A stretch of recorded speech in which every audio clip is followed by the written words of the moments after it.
Суми од илјадници евра кои сериозно ги надминуваат просечните новинарски примања, плаќа новинар во Македонија осуден за клевета и навреда во медиум.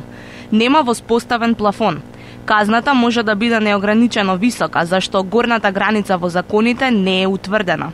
Статистиките покажуваат, најчесто тужат политичките функционери.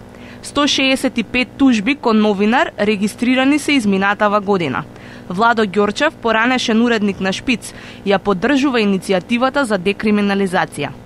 Вака општо се согласувам да има декриминализација на клеветата и навредата, затоа што во последните години се покажа дека се повеќе новинари се праќаат на суд за јавно изречен збор, без при тоа да се води сметка колкото искажен збор е навредлив или некого би му направила штета како се барат пред се политичари.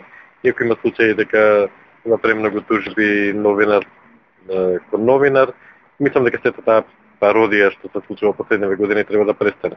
Новинарите се сепак загрижени дека е можно клеветата да се пренесе во граѓанска парница, па штетата да биде уште поголема.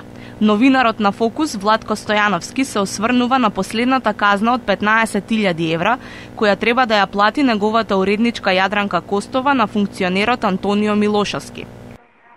Судот пресуди во корист на пратеникот и поранешен министер Антонио Милошовски дека му бил нарушен угледот, односно дека написот му приведила душевна болка.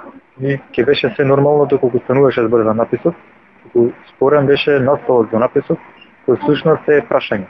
Сите знаеме дека наставите треба да бидат, мора да бидат привлечени и атрактивни, затоа всушност тие го продаваат вестник. На иста мисла како Стојановски и Врховниот суд на Србија, кој зазаде став дека носителите на јавни функции треба да покажат едно повисоко ниво на толеранција. ЗНМ и владата веќе почнаа диалог за решавање на состојбите со казните. Петрица Рачини од Македонскиот институт за медиуми се надева дека законодавниот дом ќе донесе законско решение.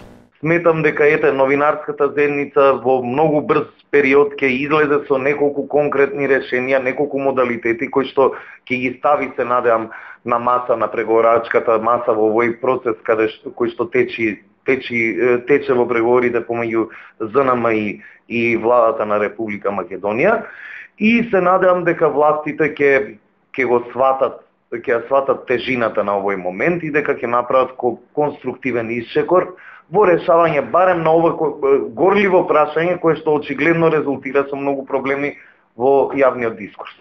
Во исчекување на разрешницата од диалогот ЗНМ влада, декриминализацијата на клеветата останува само желба на новинарите.